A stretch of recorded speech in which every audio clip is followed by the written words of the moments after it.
আসসালামু আলাইকুম। সবাইকে স্বাগত জানাচ্ছি। আমি নাসরুল ইসলাম তন্ময়। শুরুতে বিআরবি কেবল সংবাদ শিরোনাম। বাংলাদেশের সর্বশেষ গুরুত্বপূর্ণ আপডেট সংবাদে আপনাকে স্বাগত। শুরুতেই সংবাদ শিরোনাম, পরে বিস্তারিত। শুরুতেই জানিয়ে দিব, নিউ ইয়র্কে যেসব বিশ্ব নেতাদের সঙ্গে বৈঠক করলেন বাংলাদেশের অন্তর্বর্তীকালীন সরকারের প্রধান উপদেষ্টা ডক্টর মোহাম্মদ ইউনূস। এরপর জানিয়ে দিব, আশুলিয়ায় আজও বন্ধ ১৯টি পোশাক কারখানা, ১৩৯ শ্রমিক বরখাস্ত। পোশাক খাতে চলমান শ্রমিক অসন্তোষ নিরসনে শ্রমিকদের ন্যূনতম মজুরি বাস্তবায়ন সহ তাদের ১৮ দফা দাবি পূরণে সম্মত হওয়ার পর ২৫শে সেপ্টেম্বর আশুলিয়ার অধিকাংশ পোশাক কারখানা খুলেছে। জানিয়ে দিব, বৈষম্যবিরোধী ছাত্র আন্দোলনে নারায়ণগঞ্জে নিহতের সংখ্যা ৫৫ জন। নারায়ণগঞ্জে জুলাই আগস্টের ছাত্র জনতার আন্দোলনে সহিংসতার ঘটনায় বহু প্রাণহানির ঘটনা ঘটেছে। ছাত্র, শ্রমিক, শিশু, গৃহিণী সহ অনেকেই না ফেরার দেশে চলে গেছেন। সে সঙ্গে আহত হয়েছে কয়েক শতাধিক শ্রমিক। দিব, মোংলায় ২টি বিদেশি আগ্নেয়াস্ত্র, গুলিসহ যুবলীগ কর্মী সাদ্দাম হোসেন এবং তার বড় ভাই গ্রেপ্তার। আজ কোস্টগার্ড সদর দপ্তরে মিডিয়া কর্মকর্তা লেফটেন্যান্ট মোহাম্মদ সিয়ামুল হক এসব তথ্য নিশ্চিত করেছেন। তিনি বলেন, গোপন সংবাদের ভিত্তিতে নৌবাহিনী এবং কোস্টগার্ড এর সমন্বয়ে একটি দল মিলে তাদের গ্রেপ্তার করেছে।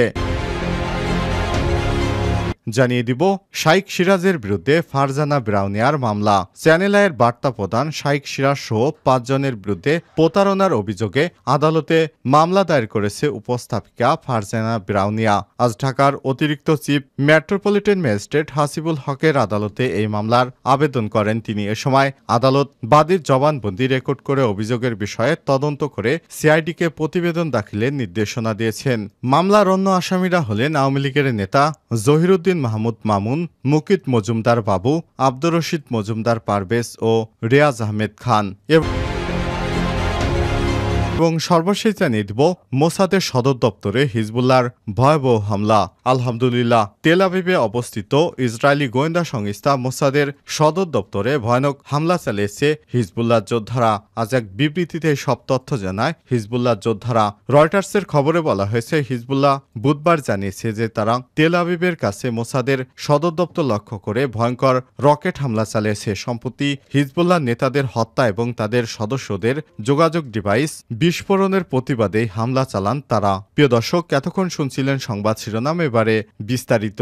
তবে তার আগে বন্ধুরা, অনুরোধ থাকবে এই সংবাদটিতে একটি লাইক দিন। এই চ্যানেলে আপনি নতুন হয়ে থাকলে আমাদের সংবাদটি দেখতে দেখতে চ্যানেলটি সাবস্ক্রাইব করে রাখুন। কমেন্ট করে জানিয়ে দিন আপনি বিশ্বের কোন দেশ থেকে বা বাংলাদেশের কোন স্থান থেকে আমাদের সংবাদটি দেখছেন এবং শুনছেন। এবারে বিস্তারিত। নিউ ইয়র্কে যেসব বিশ্ব নেতাদের সঙ্গে বৈঠক করলেন ডক্টর ইউনূস। অন্তর্বর্তীকালীন সরকারের উপদেষ্টা ডক্টর মোহাম্মদ ইউনূস বর্তমানে যুক্তরাষ্ট্রের নিউ ইয়র্কে অবস্থান করছেন। জাতিসংঘের সাধারণ পরিষদ বার্ষিক অধিবেশনে যোগ দিতে যুক্তরাষ্ট্রে গেছেন তিনি। তবে এই সাধারণ অধিবেশনের ফাঁকে তিনি বিশ্ব নেতাদের বিভিন্ন দেশের সরকার ও রাষ্ট্রপ্রধানের সঙ্গে বৈঠক করছেন। এছাড়াও বিভিন্ন বৈশ্বিক সংস্থা প্রধানের সঙ্গেও তার সাক্ষাৎ হয়েছে। এবারের যুক্তরাষ্ট্র সফরে বুধবার পর্যন্ত ডক্টর ইউনূস কোন কোন বিশ্ব নেতার সঙ্গে সাক্ষাৎ এবং বৈঠক করলেন তা এই প্রতিবেদনে বিস্তারিত তুলে ধরা হলো। প্রথমে তিনি করেছেন যুক্তরাষ্ট্রের বর্তমান প্রেসিডেন্ট জো বাইডেনের সঙ্গে। জাতিসংঘের ৭৯তম সাধারণ অধিবেশনে যোগদানকালে প্রধান উপদেষ্টা ডক্টর ইউনূস ও মার্কিন প্রেসিডেন্ট জো বাইডেন দ্বিপক্ষীয় বৈঠক করেছেন। মঙ্গলবার ২৪শে সেপ্টেম্বর বাংলাদেশ সময় রাত ৯টার সময় নিউ ইয়র্কের জাতিসংঘ সদর দপ্তরে মার্কিন প্রেসিডেন্টের সঙ্গে বৈঠক করেন তিনি। এই বৈঠকে ডক্টর ইউনূস এবং তার নেতৃত্বাধীন অন্তর্বর্তীকালীন সরকারের প্রতি মার্কিন সরকারের পূর্ণ সমর্থনের কথা জানান বাইডেন। এই বৈঠকে ডক্টর ইউনূস গত সরকারের আমলে সকল ধরনের নিপীড়নের বিরুদ্ধে শিক্ষার্থীদের সাহসী ভূমিকা ও বাংলাদেশ পুনর্গঠনে তাদের গুরুত্বপূর্ণ অবদানের কথা জো বাইডেনকে জানান। অধ্যাপক ডক্টর ইউনূস জোর দিয়ে বলেন, দেশ পুনর্গঠনে তার সরকারকে অবশ্যই সফল হতে হবে। এ সময় মার্কিন প্রেসিডেন্ট জো বাইডেন যে কোনো সাহায্যে বাংলাদেশ সরকারের পাশে থাকার আশ্বাস দিয়েছেন। এরপর ডক্টর ইউনূস কানাডার প্রধানমন্ত্রী জাস্টিন ট্রুডোর সঙ্গে বৈঠক করেছেন। সেখানে কানাডার প্রধানমন্ত্রী জাস্টিন ট্রুডো বাংলাদেশ থেকে শিক্ষার্থী ও তরুণদের আঁকা গ্রাফিতি স্থান পেয়েছে তার সামনে। তিনি বাংলাদেশের শিক্ষার্থীদের ভূয়সী প্রশংসা করেছেন। এরপর ডক্টর মোহাম্মদ ইউনূস বৈঠক করেছেন ইতালির প্রধানমন্ত্রী জর্জিয়া মেলোনির সঙ্গে। ডক্টর ইউনূস এরপর সাক্ষাৎ করেছেন পাকিস্তানের প্রধানমন্ত্রীর সঙ্গে। এরপর যুক্তরাষ্ট্রের পররাষ্ট্রমন্ত্রী অ্যান্টনি ব্লিংকেনের সঙ্গে ডক্টর ইউনূস বৈঠক করেছেন যুক্তরাষ্ট্রের সাবেক পররাষ্ট্রমন্ত্রী বিল ক্লিনটনের সঙ্গে এবং বৈঠক করেছেন IMF-এর এমডির সঙ্গে। জাতিসংঘের সাধারণ পরিষদ অধিবেশনের ফাঁকে আন্তর্জাতিক মুদ্রা তহবিল IMF-এর ব্যবস্থাপনা পরিচালক এমডি ক্রিস্টালিনা জোর্জিয়ারের সঙ্গে সাক্ষাৎ করেছেন ইউনূস। এছাড়াও তিনি সাক্ষাৎ করেছেন ব্রাজিলের প্রধানমন্ত্রী লুইস লুলা ডা সিলভার সঙ্গে এবং সাক্ষাৎ করেছেন জাতিসংঘ সদর দপ্তরের কাছে মেট্রোপলিটন মিউজিয়াম অব আর্টসের বিশাল মিলনায়তনে জাতিসংঘের মহাসচিব অ্যান্তনিও গুতেরেসের সঙ্গে। এছাড়াও নেদারল্যান্ডস ও নেপালের প্রেসিডেন্ট এবং প্রধানমন্ত্রী ডক্টর ইউনূসের সঙ্গে বৈঠক করেছেন। সেই সঙ্গে মার্কিন পররাষ্ট্রমন্ত্রী অ্যান্টনি ব্লিংকেনের সঙ্গেও সর্বশেষ ডক্টর ইউনূস দেখা করেছেন এবং তার সঙ্গে বৈঠক করেছেন। আশুলিয়ায় আজও 19টি পোশাক কারখানা বন্ধ, 139 শ্রমিক বরখাস্ত। পোশাক খাতে চলমান অসন্তোষ নিরসনে শ্রমিকদের ন্যূনতম মজুরি বাস্তবায়ন সহ তাদের 18 দফা দাবি পূরণে সম্মত হওয়ার পর 25শে সেপ্টেম্বর আশুলিয়ার অধিকাংশ পোশাক কারখানা খুলেছে। শিল্পাঞ্চলে 19টি কারখানা ছাড়া প্রায় সকল কারখানার উৎপাদন কার্যক্রম চালু রয়েছে বলে জানিয়েছে শিল্প পুলিশ 1-এর পুলিশ সুপার মোহাম্মদ সারোয়ার আলম। এর মধ্যে 4টি নন RMG কারখানাও রয়েছে বলে জানান তিনি। অপরদিকে পোশাক খাতে শ্রমিক অসন্তোষকে কেন্দ্র করে চলমান আন্দোলনে জড়িত থাকার অভিযোগে আশুলিয়ায় অনন্ত গ্রুপের 139 জন শ্রমিককে বরখাস্ত করেছে কারখানা কর্তৃপক্ষ। বুধবার সকালে আশুলিয়া শিল্পাঞ্চলের বাইপাল, জামগড়া, কাঠগড়া, নরসিংদী, নরসিংহপুর সহ বিভিন্ন এলাকা ঘুরে দেখা যায় অধিকাংশ পোশাক কারখানাগুলো খুলে দেওয়া হয়েছে এবং শ্রমিকরাও সকাল থেকে স্বতঃস্ফূর্তভাবে কারখানাগুলোতে কাজে যোগ দিতে শুরু করেছে। বৈষম্যবিরোধী ছাত্র আন্দোলনে নারায়ণগঞ্জে নিহতের সংখ্যা 55। নারায়ণগঞ্জে জুলাই আগস্টে ছাত্র জনতার আন্দোলনে সহিংসতার ঘটনায় বহু প্রাণহানি ঘটনার ঘটেছে। ছাত্র, শ্রমিক, শিশু, গৃহিণীসহ অনেকেই নানা সময় আন্দোলনে যুক্ত হয়ে না ফেরার দেশে চলে গেছেন। সেই সঙ্গে আহত হয়েছে অনেক শতাধিক ব্যক্তি।